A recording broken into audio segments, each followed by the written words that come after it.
Sobre nuestras Biblias en 1 Timoteo capítulo 6. 1 Timoteo capítulo 6, y vamos a leer los últimos versículos de esta carta, versículos 20 al 21. Hemos titulado el mensaje de esta noche Una solemne despedida. 1 Timoteo capítulo 6, versículo 20 al 21, una solemne despedida. Dice el apóstol Pablo: Oh Timoteo, guarda lo que se te ha encomendado, evitando las profanas pláticas sobre cosas vanas y los argumentos de la falsamente llamada ciencia, la cual, profesando algunos, se desviaron de la fe. La gracia sea con vosotros. Amén. Cuando nosotros enviamos una carta a alguien que está muy cerca de nuestro corazón, normalmente uno utiliza las últimas palabras para despedirse en una forma cariñosa de la persona a la cual estamos escribiendo. Y una de las cosas que han quedado claras a todo lo largo de este estudio es que entre el apóstol Pablo y Timoteo había una relación muy especial. Pablo le llamaba a Timoteo su verdadero hijo en la fe. Y era tal la confianza que Pablo había depositado en este hombre que decide dejarlo en Éfeso para que enfrentara una serie de problemas que estaban suscitándose en la iglesia, para que enfrentara a aquellos que estaban oponiéndose a la verdad del Evangelio. Y a pesar de la juventud de Timoteo, a pesar de su débil contextura física y a pesar de su timidez, Pablo sabía que este hombre poseía las gracias necesarias para enfrentar una tarea tan ardua. Sin embargo, Pablo sabía también que el ministerio no era un juego. Y por eso, en vez de encontrar en esta carta una despedida con palabras cariñosas, vemos más bien que Pablo continúa advirtiendo y estimulando a su hijo en la fe hasta el final. Hasta el final. Hemos estado un año estudiando esta epístola y han sido muchas, yo creo, las enseñanzas que hemos podido derivar de ella. Y es precisamente refiriéndose a esas enseñanzas que Pablo dice a Timoteo aquí al final: oh Timoteo, guarda lo que se te ha encomendado. Nosotros también podemos traducirlo: guarda el depósito. Es como si Timoteo fuese una especie de banco en el cual se ha depositado un tesoro sumamente valioso. Pablo no especifica aquí a qué depósito se está refiriendo, pero si leemos el texto completo, no será muy difícil arribar a una conclusión. Pablo dice: Timoteo, guarda el depósito, guarda lo que se te ha encomendado, evitando las profanas pláticas sobre cosas vanas y los argumentos de la falsamente llamada ciencia, la cual, profesando algunos, se desviaron de la fe. Obviamente, el depósito no puede ser otra cosa que la sana doctrina, de la cual se apartaron precisamente los falsos maestros. Estos hombres dejaron de prestar atención al mensaje del Evangelio y en cambio comenzaron a escuchar cosas vanas y profanas que tenían apariencia de conocimiento, que tenían apariencia de sapiencia. Esa es la idea de la falsamente llamada ciencia. Pablo no está hablando aquí que los falsos maestros se pusieron a estudiar botánica o se pusieron a estudiar biología o matemáticas. La palabra ciencia él la está usando con respecto a ese tipo de conocimiento perdón, que no solamente es falso y profano, sino también dañino, pero que viene en una envoltura de sapiencia, en una envoltura de conocimiento. Pablo dice a Timoteo que él debía estar alerta, en guardia, defendiendo la verdad del Evangelio en toda su extensión, aunque Pablo parece estar haciendo una referencia aquí más específica a los temas que fueron tratados en la epístola. Él ha escrito toda una carta y dice: ahora guarda todo esto que se te ha encomendado. Y nosotros entonces, habiendo llegado al final de la carta, vamos a centrar nuestra atención en esas palabras: guarda lo que se te ha encomendado. Y a partir de ella haremos una especie de recorrido a vuelo de pájaro. Así que, como dicen en los aviones, apriétense los cinturones de seguridad, que vamos a ir un poco rápido por toda la epístola. Por supuesto, no podremos hacer una revisión de todo lo que contiene esta carta, porque tuvimos un año para eso.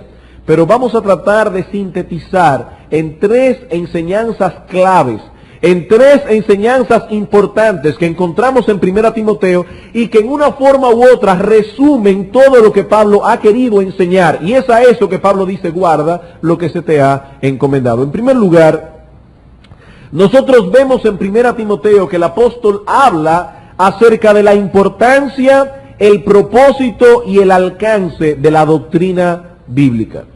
En primer lugar, nosotros vemos en esta carta que el apóstol habla acerca de la importancia, el propósito y el alcance de la doctrina bíblica. Cuando nosotros iniciamos estos estudios, mencionamos que una de las razones que nos habían movido a estudiar específicamente esta carta era que ella nos brindaría una ayuda para visualizar el valor de la ortodoxia en la vida piadosa de los miembros de la iglesia.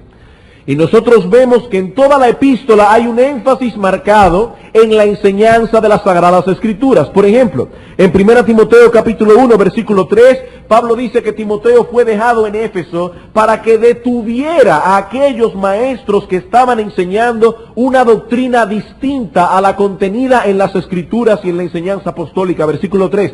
Como te rogué que te quedases en Éfeso cuando fui a Macedonia, para que mandases a algunos que no enseñen diferente doctrina.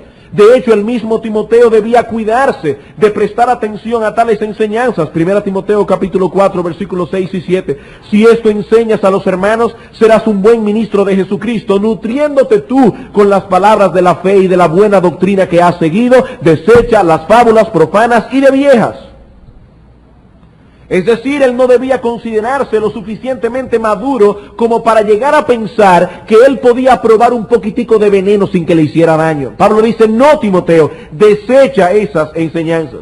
Más bien debía aferrarse con todas sus fuerzas a las enseñanzas bíblicas sin apartarse en absoluto de ellas. 1 Timoteo capítulo 1, versículos 18 al 19. Este mandamiento, hijo Timoteo, te encargo, para que conforme a las profecías que se hicieron antes en cuanto a ti, milites por ellas la buena milicia. ¿Cómo? Manteniendo la fe.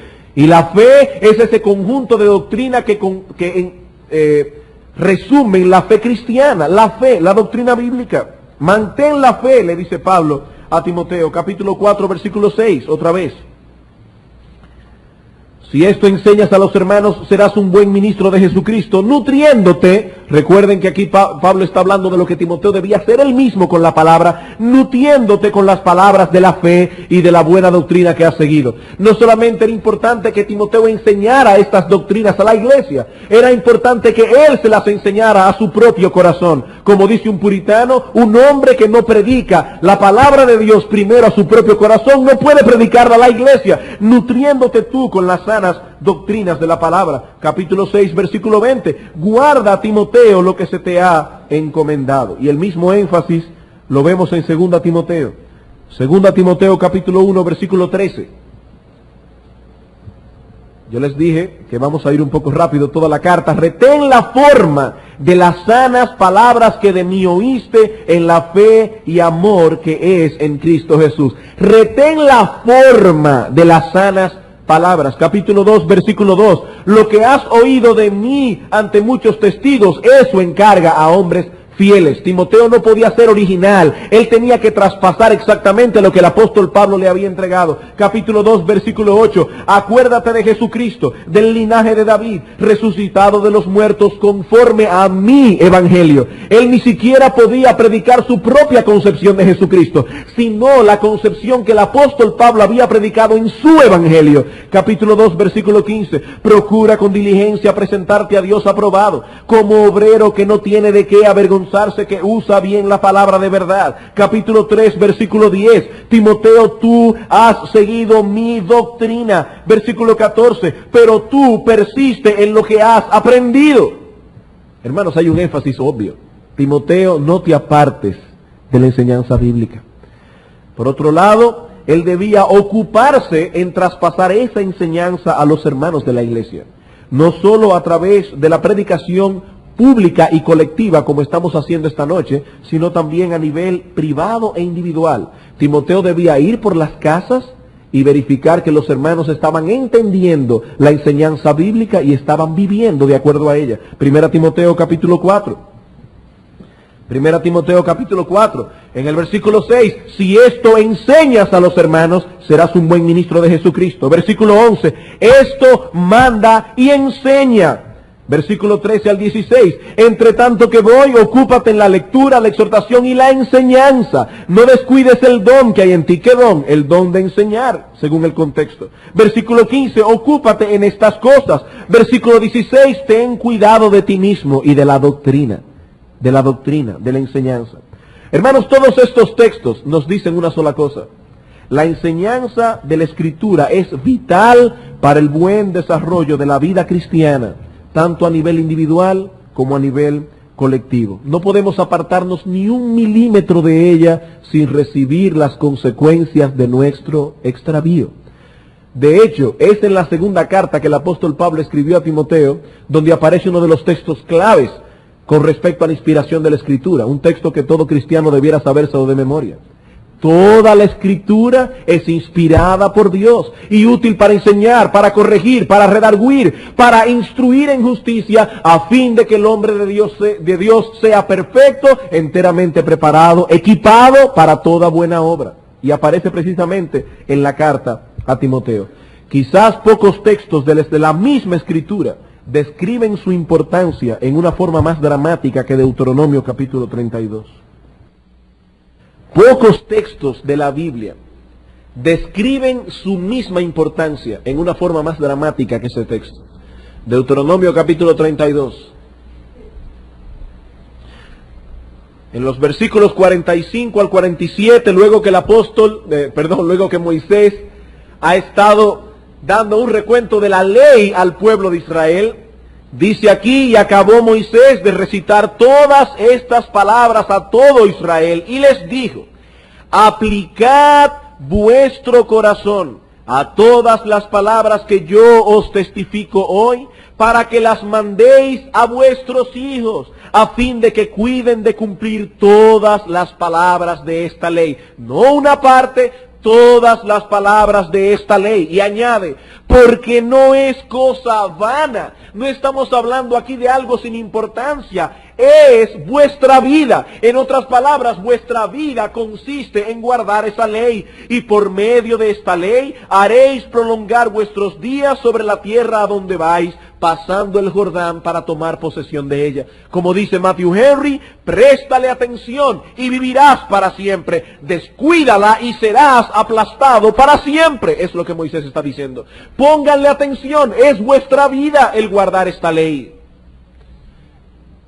Y quizás podemos entender mejor la importancia de la enseñanza de la doctrina bíblica si comprendemos el propósito de esa enseñanza. El propósito de esa enseñanza. ¿Por qué debemos ser tan cuidadosos en enseñar a la iglesia la palabra de Dios? En 1 Timoteo tenemos por lo menos 3 razones que vamos a ver rápidamente. En primer lugar, es la enseñanza sana de la Escritura la que provee crecimiento, fortaleza y estabilidad a la iglesia. 1 Timoteo capítulo 1, versículos 3 al 4. Es la sana enseñanza de la Escritura la que provee crecimiento, fortaleza y estabilidad a la iglesia. Pablo dice, te rogué que te quedases en Éfeso cuando fui a Macedonia, para que mandases a algunos que no enseñen diferente doctrina, ni presten atención a fábulas y genealogías interminables, que promueven disputas, y voy a traducir literalmente, más bien que promover el plan de Dios, es la idea, no la edificación, sino el plan de Dios, el programa de Dios, que es por fe, así te encargo ahora. De acuerdo con este texto, las falsas doctrinas son introducidas por Satanás en la iglesia de Cristo con el propósito de lograr un resultado opuesto. Dice Pablo, dile a ellos que nos sigan enseñando diferente doctrina, porque esas enseñanzas van a obstaculizar, van a detener el avance de la iglesia del Señor, el avance del desarrollo del programa de Dios.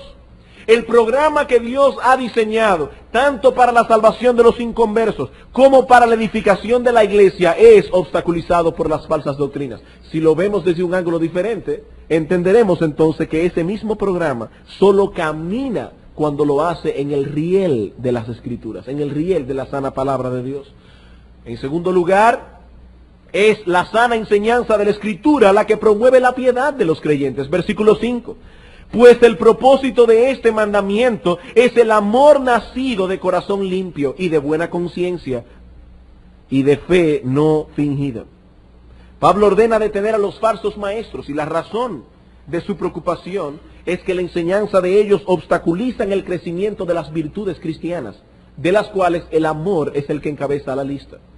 Tercero, es también la sana enseñanza de la Escritura la que impedirá el avance de la apostasía en la iglesia. Es la enseñanza de la sana enseñanza de la doctrina bíblica la que impedirá el avance de la apostasía en la iglesia. En 1 Timoteo capítulo 3, versículo 16, el apóstol Pablo da un resumen de lo que es el Evangelio. Dios fue manifestado en carne, justificado en el Espíritu, visto de los ángeles, predicado a los gentiles, creído en el mundo, recibido arriba en gloria. Pero en el capítulo 4, versículo 1, comienza con una nota contraria. Dice, pero el Espíritu dice claramente que en los postreros tiempos algunos se apartarán de la fe. ¿De qué fe? De la fe que él acaba de describir aquí. ¿Y cómo comienza ese proceso de apostasía de algunas personas en la iglesia? ¿Cómo es que ocurre que algunas personas están dentro de la iglesia y terminan fuera de ella? Pablo dice, prestando atención, escuchando a espíritus engañadores y a doctrina de demonios.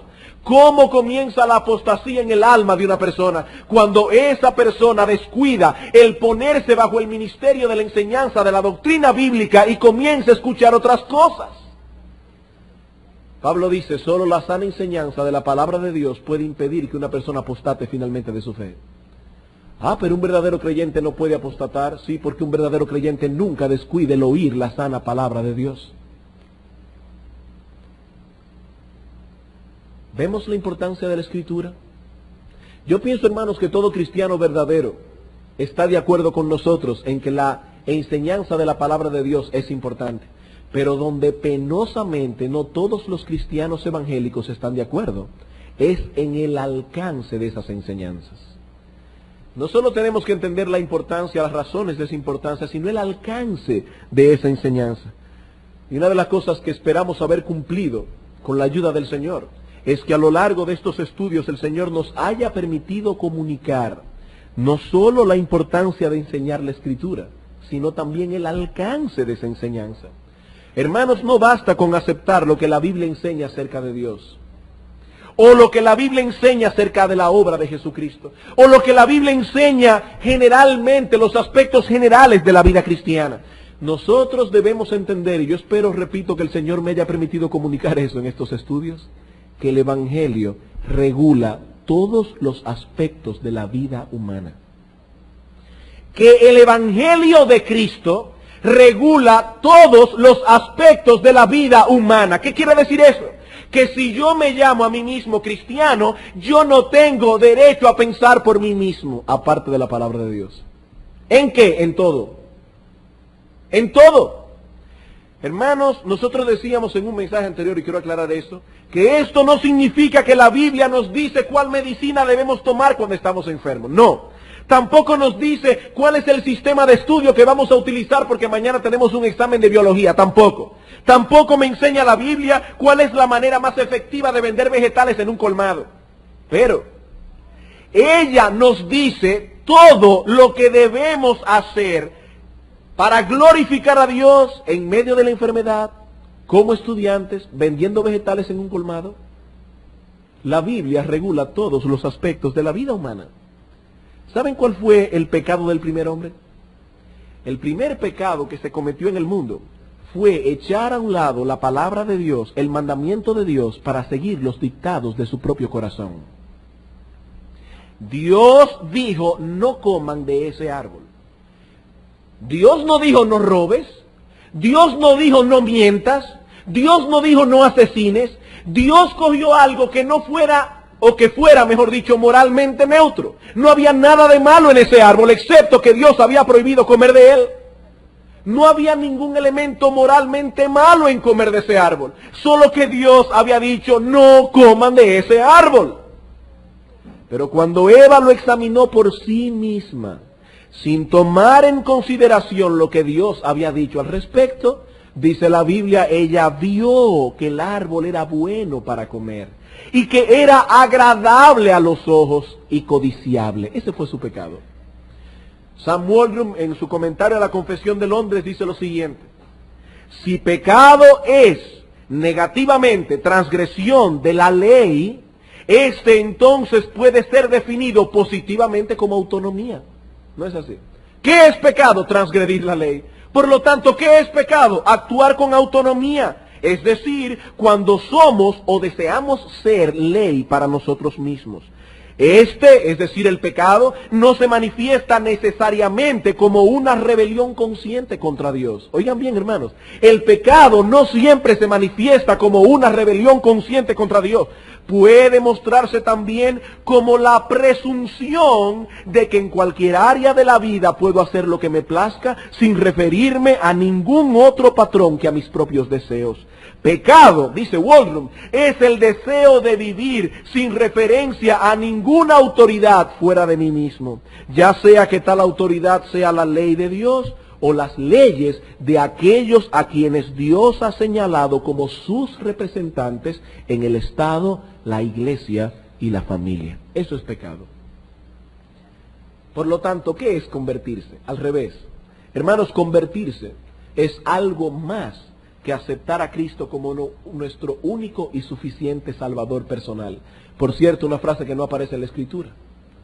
Convertirse no es simplemente aceptar a Cristo como nuestro único y suficiente Salvador personal, no. Aceptarle a Él implica el reconocimiento de su autoridad divina para regular todos los aspectos de nuestra vida. Todos. He ahí el alcance de la sana enseñanza de la Escritura. Como pudimos ver a lo largo de estos estudios, la Biblia nos dice a nosotros cómo se deben hacer las cosas en la iglesia. La Biblia nos enseña cómo debemos hablarnos unos a otros en la iglesia, la forma en que debemos tratar a las viudas, la forma en que debemos tratar a los pastores, la forma en que los siervos deben tratar a los amos, hasta la forma en que los ricos deben usar su dinero. La Biblia lo regula todo y yo no puedo hacer nada aparte de lo que la Biblia me enseña en todas las áreas. Por eso dice la palabra de Dios que nosotros los cristianos tenemos la mente de Cristo. No mi mente. No, mi mente está caída, mi mente está dañada. Yo no puedo llevarme de mi mente. Yo no puedo llevarme de mi razonamiento. Yo tengo ahora la mente de Cristo. El problema es que el pecado todavía mora en mi corazón. ¿Y a qué me va a llevar el pecado constantemente? O me tratará de llevar a que yo actúe no con la mente de Cristo, sino con mi propia mente. Noten, por ejemplo, lo que dice el apóstol Pablo en 2 Corintios capítulo 10. 2 Corintios capítulo 10. De hecho, hermanos, ¿saben cuál es una de las labores principales de los pastores de la iglesia? Tratar de derribar tus argumentos y llevarte a la obediencia a la mente de Cristo. Porque todo el mundo siempre piensa que tiene derecho a ver las cosas como a él le parece. A mí me parece, o como dicen algunos, a mi humilde entender.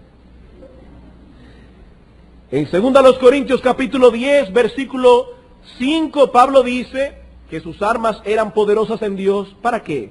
Dice, derribando argumentos y toda altivez. Oigan cómo le llama Pablo, altivez que se levanta contra el conocimiento de Dios y llevando cautivo todo pensamiento a la obediencia a Cristo. No una parte de mis pensamientos, todos mis pensamientos tienen que ser llevados cautivos a la obediencia a Cristo. ¿Cómo? Derribando los argumentos altivos que mi propia mente levanta constantemente.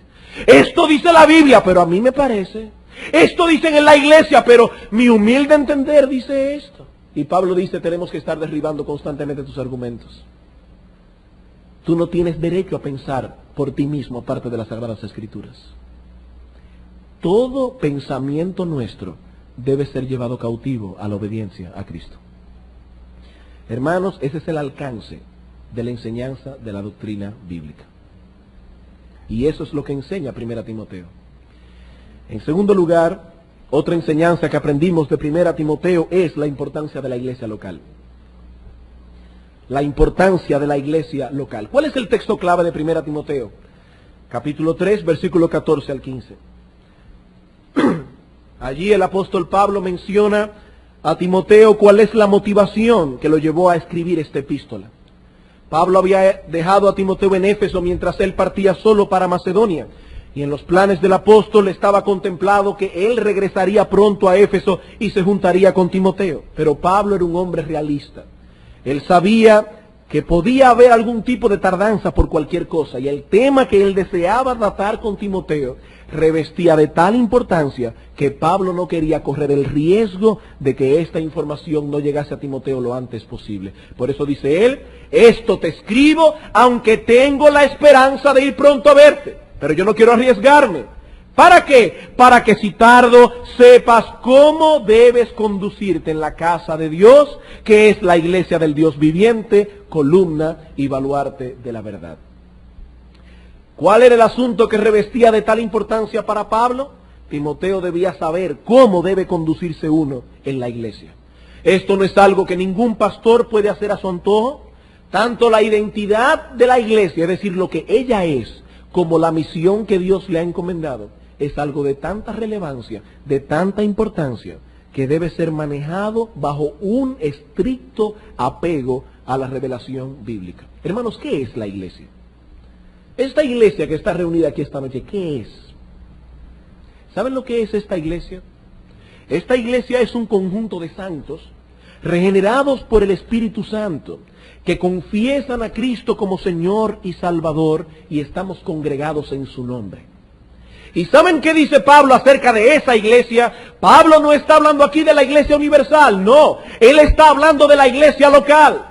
Fíjense que él dice aquí: Timoteo, yo quiero que tú sepas cómo debe conducirse uno en la iglesia. Yo no tengo que recibir ningún mandamiento para saber cómo conducirme en la iglesia universal, pero yo sí debo saber cómo conducirme en esta iglesia. ¿Y por qué es tan importante la iglesia? Porque Pablo dice: esa congregación de santos regenerados por el Espíritu Santo es la casa de Dios. ¿Y qué significa que la iglesia es la casa de Dios? Bueno, que este grupo de creyentes aquí reunidos en el nombre de Cristo es el lugar especial donde Dios manifiesta su gloria en el mundo.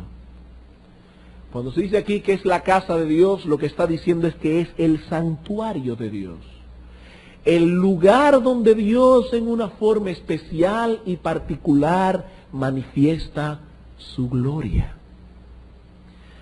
Así como la gloria de Dios se mostraba en el tabernáculo y en el templo en el Antiguo Testamento en una forma visible, así también se manifiesta su gloria en medio de su iglesia en una forma invisible.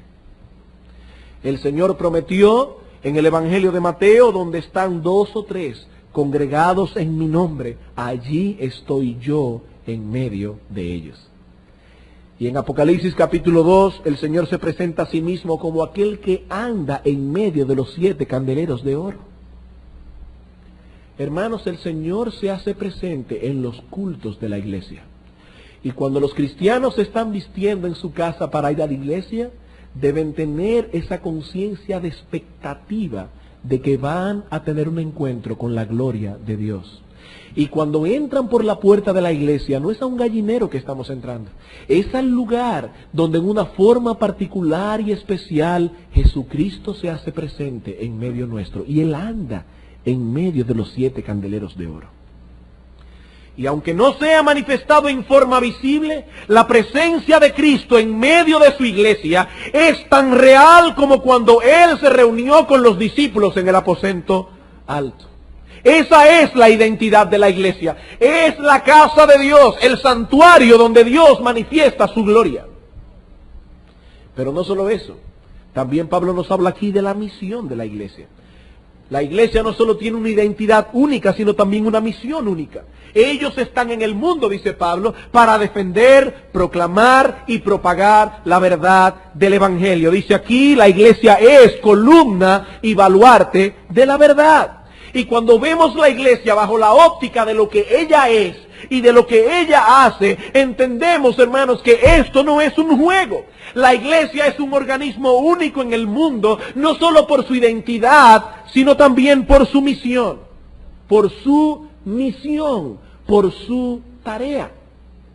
Y de esta verdad acerca de la iglesia se desprenden algunas enseñanzas importantes. En primer lugar, si la iglesia es esto, en primer lugar, no podemos afirmar que tenemos comunión con Dios mientras permanecemos apáticos e indiferentes hacia su iglesia.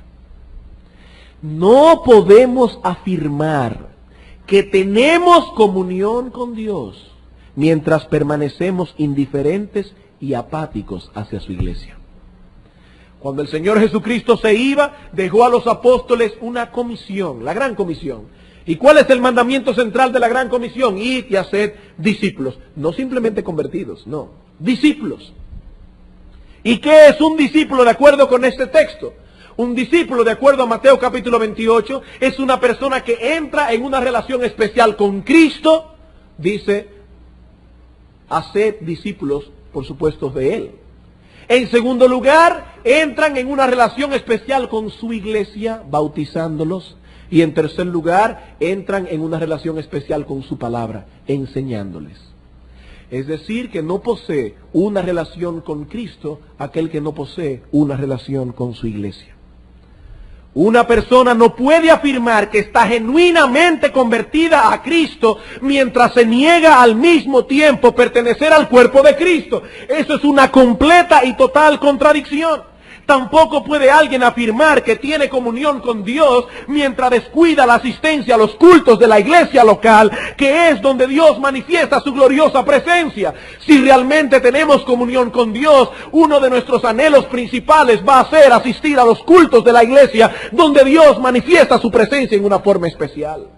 Tampoco podemos afirmar que tenemos amor por la verdad mientras despreciamos el único organismo que Dios tiene en el mundo para defender, proclamar y propagar esa verdad. No, hermanos, no podemos afirmar que tenemos comunión con Dios mientras permanecemos apáticos e indiferentes hacia su pueblo. En segundo lugar, si esto es verdad, todo cuanto la iglesia haga en su culto de adoración y en sus distintos ministerios debe reflejar la gloria de Dios y la verdad que se nos ha encomendado proclamar.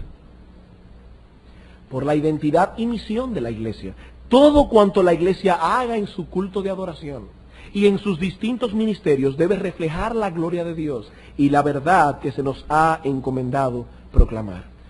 Todo cuanto la iglesia haga debe mostrar la gloria del Dios que adoramos. Y debe ser un reflejo claro y fidedigno de la verdad que proclamamos.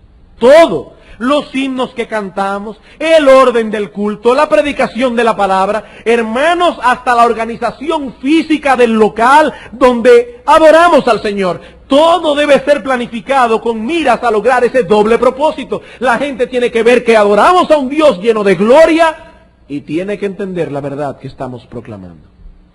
Por eso ustedes ven que los pastores de la iglesia nos estamos preocupando hasta por el arreglo de las sillas. ¿Por qué? Porque no podemos adorar en medio del caos a un Dios de orden. Si un inconverso llega a la iglesia y encuentra un caos, él no va a entender a qué tipo de Dios estamos adorando. Y el Dios que adoramos es un Dios de orden. Todo en la iglesia debe reflejar ese orden. De ahí la reverencia que debemos tener en el culto. ¿Por qué? Porque Dios es un Dios digno de ser temido. Y cuando traemos aún a nuestros niños al culto de adoración, tenemos que hacerle entender a nuestros hijos que ellos deben estar en silencio, calladitos, oyendo lo que se está predicando. Porque el Dios al cual venimos a adorar es un Dios que es digno de ser temido. Y la Biblia lo describe como uno que es fuego consumidor. Todo en el culto debe reflejar la gloria del Dios que adoramos y la verdad que proclamamos.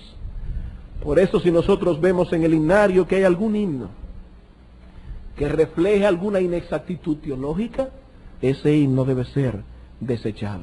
Nosotros somos columna y baluarte de la verdad. En tercer lugar, por la identidad y misión de la iglesia, todo ministerio que desarrolle un cristiano debe ser en consonancia con y bajo la autoridad de la iglesia local.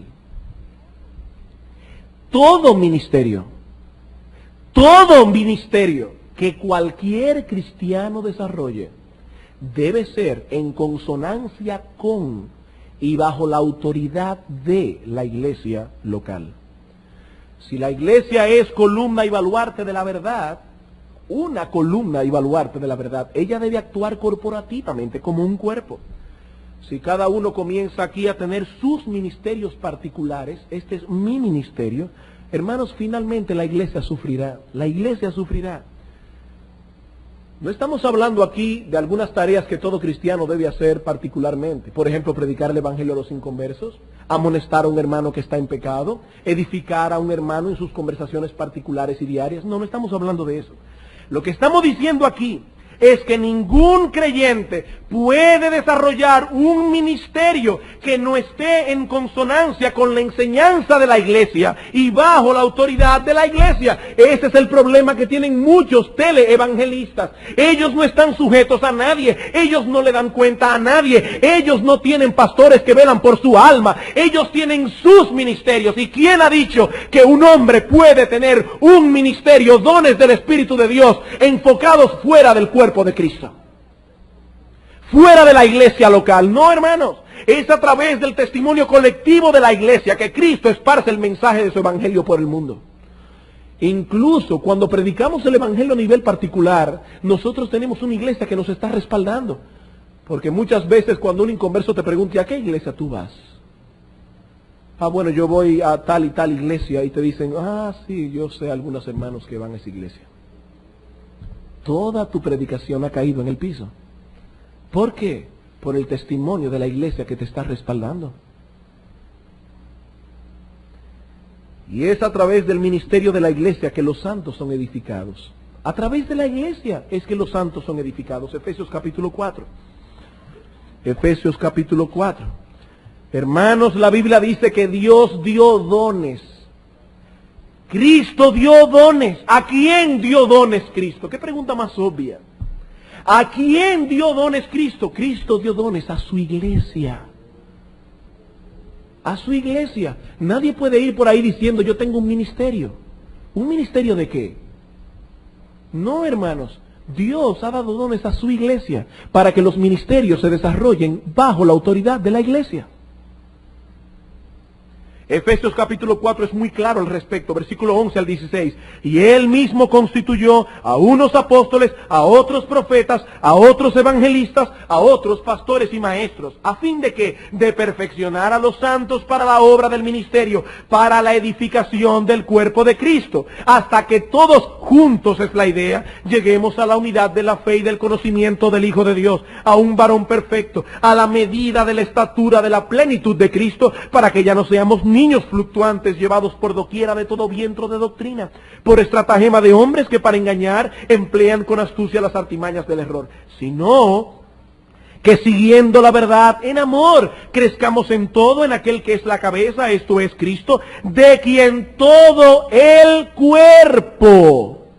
Aquí está hablando de un cuerpo, de un grupo local de creyentes, de quien todo el cuerpo, bien concertado y unido entre sí por todas las coyunturas que se ayudan mutuamente según la actividad propia de cada miembro, recibe su crecimiento para ir edificándose en amor.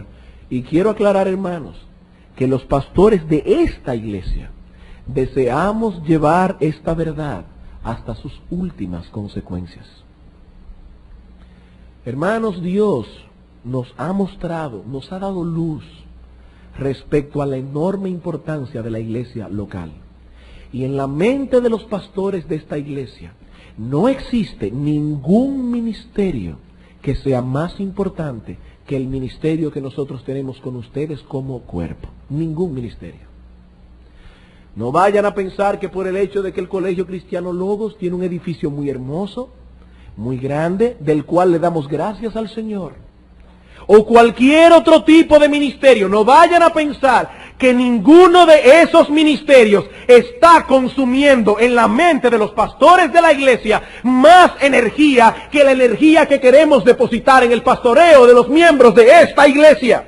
porque entendemos que la iglesia es lo importante, todo lo demás es secundario. Y si tenemos que llegar al punto de tener aún que cerrar ministerios porque la iglesia local no sufra, estamos en la mejor disposición de hacerlo. La iglesia local es columna y baluarte de la verdad. Ninguna otra cosa. Ninguna otra cosa. Bien, por último, habiendo considerado la importancia y el alcance de la sana enseñanza de la doctrina bíblica y la importancia de la iglesia local, en tercer lugar, algo que ha quedado claro, o espero yo que hayan quedado claro en estos estudios de 1 Timoteo, es la importancia, el propósito y el alcance del ministerio pastoral. La importancia, el propósito y el alcance del ministerio pastoral. Hermanos, si la Escritura y la iglesia local, como ya hemos visto, poseen tal importancia en la vida de la iglesia, entonces este punto cae por su propio peso. Este punto cae por su propio peso. Si la iglesia local es tan importante y la Escritura es tan importante, ¿cuánta importancia no tendrán esos hombres a quienes Dios ha llamado para enseñar la Escritura y para guiar a la iglesia? Si la Escritura es tan importante y la iglesia es tan importante, los hombres que han sido llamados a enseñar la Escritura y a guiar la iglesia son importantes. Son importantes, no ellos, como ellos, sino sus ministerios. Sus ministerios. Y a todo lo largo de esta epístola nosotros vemos el énfasis que Pablo pone en este asunto. Por ejemplo, en 1 Timoteo capítulo 3, vemos que Timoteo debe velar porque fuesen hombres debidamente calificados los que tomen esa labor. Dice 1 Timoteo 3:1, palabra fiel, si alguno anhela obispado, buena obra desea, pero es necesario que el obispo sea así, así, así, así, así. Tiene que tener ciertas características, tiene que tener ciertas calificaciones. La tarea de esos hombres es vital. También debían ser colocados en el pastorado solo después de un examen minucioso. Capítulo 5, versículo 22. Timoteo, no impongas con ligereza las manos a ninguno, ni participes en pecados ajenos. Los pastores, según Pablo, debían ser debidamente honrados, aún hasta en el salario que la iglesia le paga. 1 Timoteo 5, 17. Los ancianos que gobiernan bien sean tenidos por dignos de doble honor, mayormente los que trabajan en predicar y enseñar, pues la Escritura dice, no pondrás bozal al buey que trilla, y digno es el obrero de su salario. Tal es la importancia del ministerio pastoral en la iglesia, que el mismo Timoteo debía impedir que su autoridad sea menoscabada en la iglesia. 1 Timoteo 4:12, ninguno tenga en poco tu juventud, sino sé ejemplo a los creyentes en palabra, conducta, amor, espíritu, fe y pureza. Timoteo no debía permitir que su autoridad fuese menoscabada. Ahora bien, ¿cuál es el alcance de este ministerio? Volvemos otra vez al mismo punto de la Escritura. Mucha gente dice, oh sí, los pastores son importantes. Pero hermanos, ¿cuál es el alcance del ministerio pastoral?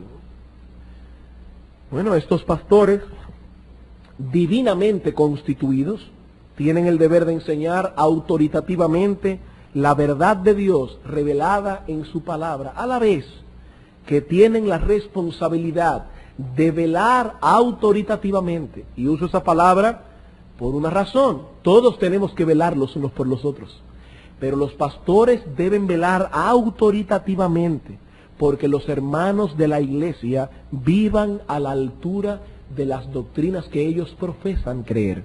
Y por otro lado, ellos son los que deben velar porque la iglesia sea organizada a la luz de los principios revelados por Dios en su palabra. Eso quiere decir, hermanos, que los pastores no solamente enseñan, sino que también gobiernan. Pablo dice, los ancianos que gobiernan bien sean tenidos por dignos de doble honor, mayormente los que trabajan en predicar y enseñar. Por eso uno de los requisitos que debe tener un pastor es que debe gobernar bien su casa. Que debe gobernar bien su casa, porque el que no puede gobernar su casa tampoco va a gobernar la iglesia. Es decir, hermanos, los pastores no solo tienen el deber de velar por la iglesia, cuando ésta se reúne colectivamente. Hasta ahí todos los hermanos están de acuerdo. Yo no tengo problemas con eso. Sí, los pastores deben velar por la iglesia reunida colectivamente, pero también deben velar por cada hermano en particular, porque Dios pedirá cuenta a los pastores por cada miembro de la iglesia. Vamos a Hechos capítulo 20 un momento. Hechos capítulo 20, versículo 20. ¿Saben algo, hermanos? Pienso que hay algunas personas en la iglesia que no están preparadas para recibir ese tipo de ministerio pastoral. Se sentirían ofendidas si los pastores les ministran en esta forma. En Hechos capítulo 20, versículo 20, Pablo dice, ustedes saben, es la palabra que está anteriormente, cómo nada que fuese útil he rehuido de anunciaros y enseñaros públicamente y por las casas. No solamente a nivel colectivo, sino también a nivel individual. Pablo dice, yo no he rehuido anunciar nada que fuese útil para vuestras vidas. Y más adelante dice en el versículo 26 y 27, por tanto, yo os protesto en el día de hoy que estoy limpio de la sangre de todos, porque yo no he rehuido a anunciaros todo el consejo de Dios, tanto públicamente como por las casas. Ahora, hermanos, ¿qué abarca todo el consejo de Dios? Bueno, todas las áreas de la vida del ser humano. Eso quiere decir que el apóstol Pablo, como pastor de la iglesia en Éfeso, iba y visitaba a los hermanos de la iglesia, se sentaba con ellos a nivel particular y le decía, bien, dime, hermano, ¿cómo te estás llevando con tu esposa? Dime qué tan sujeta está siendo ella a tu mandato.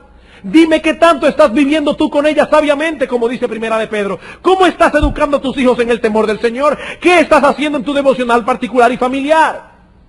Y los hermanos de la iglesia no se sentían ofendidos. Ellos entendían que el apóstol Pablo estaba realizando su labor. Pablo dice, yo no he rehuido anunciaros todo el consejo de Dios. Y no solo a nivel público, sino también a nivel privado y particular. Casa por casa. Primera Tesalónica capítulo 2.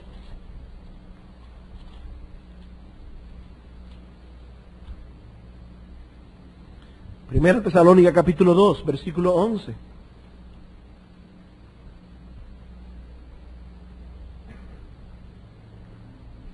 Hermanos, es una bendición, una tremenda bendición. Créanmelo porque lo digo por experiencia personal. Aún siendo pastor de la iglesia, los pastores de esta iglesia estamos bajo la supervisión y sumisión de los otros pastores de la iglesia. Y es una tremenda bendición, hermanos, cuando un pastor se sienta con la escritura y le dice, ven, dime, hermano, ¿con qué áreas de tu vida estás luchando tú? Ah, bueno, con esto. ¿Cómo estás luchando tú con esas áreas? ¿Qué estás haciendo? ¿Cuáles son las cosas particulares con las cuales tú estás luchando con tus propias corrupciones? Ese es el trabajo pastoral, hermanos. Pablo dice aquí, versículo 11, vosotros sabéis, 2:11, de qué modo como el Padre a sus hijos exhortábamos y consolábamos a cada uno de vosotros. A cada uno de vosotros. Pablo dice, ustedes saben que lo hacíamos como un padre a sus hijos. Y nosotros estamos conscientes como pastores de la iglesia que esa es un área que debe ser reforzada en nuestra propia iglesia local. Ese tipo de pastoreo, porque nadie puede subsistir en su vida cristiana sin ese tipo de pastoreo. Ni usted puede, ni yo tampoco.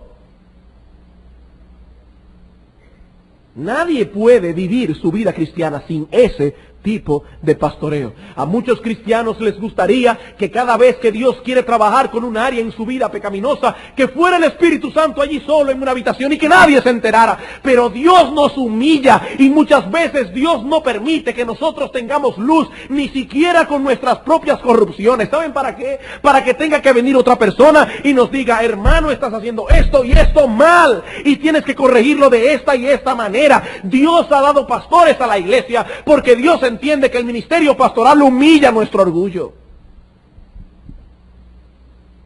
Humilla nuestro orgullo. Quisiéramos que Dios nos revelara todas las cosas allí solos. Pero Dios no hace eso por nuestro propio bien. La enseñanza de la Escritura es clara en cuanto a que los creyentes deben, por el bien de sus almas, colocarse voluntariamente bajo la autoridad de sus pastores. En Hebreos capítulo 13, versículo 17 dice: obedeced a vuestros pastores y sujetaos a ellos, porque ellos velan por vuestras almas como quienes han de dar cuenta al Señor. Y por lo menos puedo decirle, hermanos, con toda honestidad, que ese texto es uno de los textos que más está consumiendo la mente de los pastores de la iglesia en este momento. Nosotros nos pararemos delante del tribunal de Cristo y tendremos que darle cuenta al Señor por cada uno de vosotros. Es como para querer salir huyendo de aquí, créanmelo. Es como para querer salir huyendo.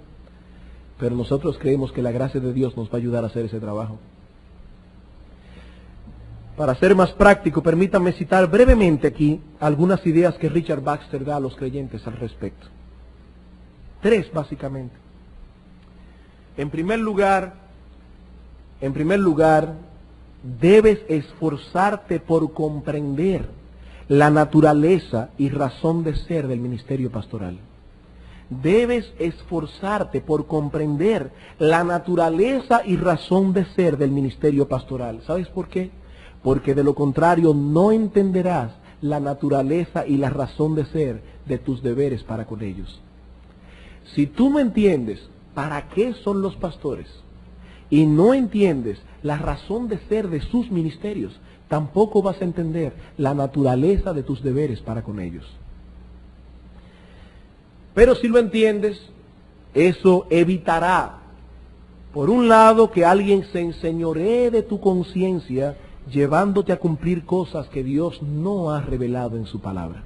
Si tú entiendes cuál es el ministerio pastoral, hermano, eso va a ser una salvaguarda para ti, para que nadie se enseñoree de tu conciencia. Los pastores no son señores de la grey. Los pastores no están aquí para ser originales. Los pastores no están aquí para imponer sus puntos de vista particulares a la iglesia. Ellos son ministros de Cristo. Ellos están bajo la autoridad de Cristo. Su única función es llevar tu mente cautiva a la obediencia a Cristo. La única función de los pastores es derribar los argumentos que se levantan en tu mente por causa de tu altivez, que te lleva a no ser obediente a Cristo. No somos señores de la grey, no podemos gobernar tu conciencia. Y cuando un miembro de una iglesia tiene claramente establecido en su mente cuál es la naturaleza del ministerio pastoral, no va a permitir nunca que nadie se enseñoree sobre su conciencia. Pero por el otro lado, si tú entiendes la naturaleza y el alcance del ministerio pastoral, eso impedirá que te rebeles contra el pastoreo sabio y bíblico de estos hombres. Sobre todo, cuando traten contigo a nivel individual o cuando tengan que aplicar algún tipo de disciplina sobre tu vida. Si tú entiendes la naturaleza del ministerio pastoral, cuando un pastor vaya a tu casa con la escritura en mano y te diga: bien, hermano, siéntate aquí, vamos a conversar un rato, tú no te vas a sentir ofendido. Tú vas a entender que ese hombre está haciendo lo que Dios le ha mandado hacer. En segundo lugar, dice Richard Baxter, y esto sí es importante: reconoce a tus pastores no meramente como buenas personas o como buenos creyentes, sino como ministros de Cristo, cuando ellos están actuando como pastores de la grey. Reconoce a tus pastores no como buenas personas ni como buenos creyentes, sino como ministros de Cristo. Hermanos, Cristo ciertamente ha delegado autoridad en esos hombres.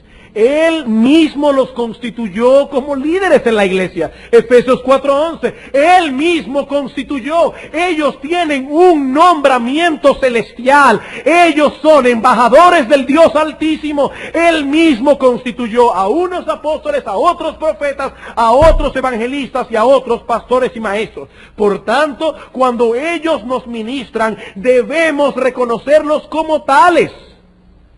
El mismo Cristo dijo de ellos: el que a vosotros recibe, a mí me recibe. Y el que me recibe a mí, recibe al que me envió. El que recibe a un profeta por cuanto es profeta, recompensa de profeta recibirá.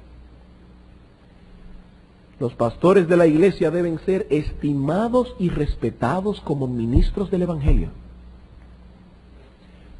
Y eso no lo digo yo, eso lo dice la Biblia. En 1 Tesalónica capítulo 5, versículo 12, dice Pablo: reconoced a los que trabajan entre vosotros y os presiden en el Señor. Tenedlos, dice Pablo, en alta estima y amor por causa de su obra. Eso es lo que dice la palabra del Señor: tenerlos en alta estima por causa de su obra. Hermanos, ellos son regalos que Cristo ha dado a su iglesia para beneficio de ella. 1 Timoteo 5:17, los ancianos que gobiernan bien sean tenidos por dignos de doble honra, mayormente los que trabajan en predicar y enseñar. Y si bien es cierto que ese texto se refiere primariamente al salario de los pastores, es una consecuencia de la honra que la iglesia tiene por esos hombres. Hermanos, considera a los pastores de la iglesia como ministros de Cristo. Eso va a guardar tu mente para que mañana cuando un pastor vaya a tu casa y te amoneste, no vayas a decir: eso es lo que dice Gamal, o eso es lo que dice Abreu. No, hermanos, eso es lo que dicen tus pastores. Lo que dicen tus pastores, los ministros que Cristo ha puesto sobre ti para pastorear tu alma. Y en tercer lugar, dice Baxter: no solo te beneficies de su ministración pública, sino también de su ministerio privado. No solo te beneficies de su ministración pública, sino también de su ministración privada. Ya nosotros vimos que los pastores deben enseñar la palabra tanto pública como privadamente. Hermanos, que nadie piense en la iglesia que posee tal grado de madurez que ya no necesita la dirección sabia de sus pastores. Que nadie cometa la torpeza de creer que ya posee un grado tal de madurez que ya no necesita la dirección sabia de sus pastores. ¿Saben por qué? Porque ni siquiera los pastores poseen esa madurez. Hermanos, ni siquiera los pastores de la iglesia poseen esa madurez. Los hermanos de Corintios llegaron a pensar eso. Ellos pensaron que ya no necesitaban el ministerio de Pablo. Y el apóstol Pablo, en una forma bien irónica para hacerlos reaccionar, le dicen: ¡oh! Ya estáis saciados, ya estáis ricos, sin nosotros reináis, dice Pablo. Ya ustedes llegaron a una madurez tan grande en su vida cristiana que ya ni siquiera necesitan pastores. Y Pablo le habló con ironía a estos hermanos. No sean necios, le estaba diciendo Pablo. Hermano, nadie en esta iglesia puede estar o vivir su vida cristiana sin el cuidado de sus pastores, ni siquiera los pastores. Pablo concluye su epístola, y con esto voy a concluir yo, diciendo: oh Timoteo, guarda lo que se te ha encomendado. Todas estas cosas que acabamos de mencionar, evitando las profanas pláticas sobre cosas vanas y los argumentos de la falsamente llamada ciencia, la cual profesando algunos se desviaron de la fe. Se desviaron de la fe. ¿Cuándo? Cuando las personas comienzan a tener sus criterios personales. Y Pablo termina diciendo: la gracia sea con vosotros. El texto original dice: la gracia sea con vosotros. Y eso es interesante, porque en la mente de Pablo sabía que esta carta no solamente la leería a Timoteo, sino que esta carta sería leída públicamente a la iglesia. Por eso no sé si recordarán que cuando empezamos estos estudios nosotros decíamos: ¿para qué estudiar una carta que el apóstol Pablo envió a un pastor para hablarle de cosas pastorales? Porque como hemos visto, la iglesia necesita saber esas cosas. Por eso al final termina: Pablo sabía que Timoteo iba a ser diligente en leer estas cosas a la iglesia, y dice Timoteo: que la gracia sea con vosotros. Y tomando en consideración que toda la escritura es inspirada por Dios, tenemos que entender que estas palabras no están aquí de más. No fue que Pablo dice: oye, mira qué bien bonito para terminar. No. Lo que Pablo intenta decir a estos hermanos es que Dios supla abundantemente lo que vosotros necesitáis. Que Dios supla abundantemente lo que vosotros necesitáis. Y yo pienso que Esta idea es muy pertinente aquí, para esta iglesia en este momento. Porque sin la gracia de Dios obrando en medio nuestro, es imposible guardar estas cosas que se nos han encomendado. Es imposible. Es como tratar de guiar al pueblo de Dios por el desierto, como hizo Moisés con Israel, pero sin la ayuda de aquella columna de humo y fuego con que Dios se manifestó para guiarlos a ellos a Canaán. Eso es imposible. Mejor podemos decirle como Moisés: Señor, si tú no vas a ir con nosotros, entonces déjanos aquí. No queremos avanzar un paso sin la gracia de Dios. Y yo espero, hermanos, y nosotros los pastores esperamos que realmente la gracia de Dios opere en esta iglesia, comenzando por sus pastores y sus diáconos y todo líder de la iglesia, y de allí alcanzando a todos sus miembros, para que esta iglesia manifieste con sus ministerios la gloria del Dios que adoramos, a la vez que seamos un reflejo claro y fidedigno de la verdad que se nos ha entregado para proclamar, defender y proclamar. Que la gracia de Dios sea con nosotros como iglesia. Vamos a orar.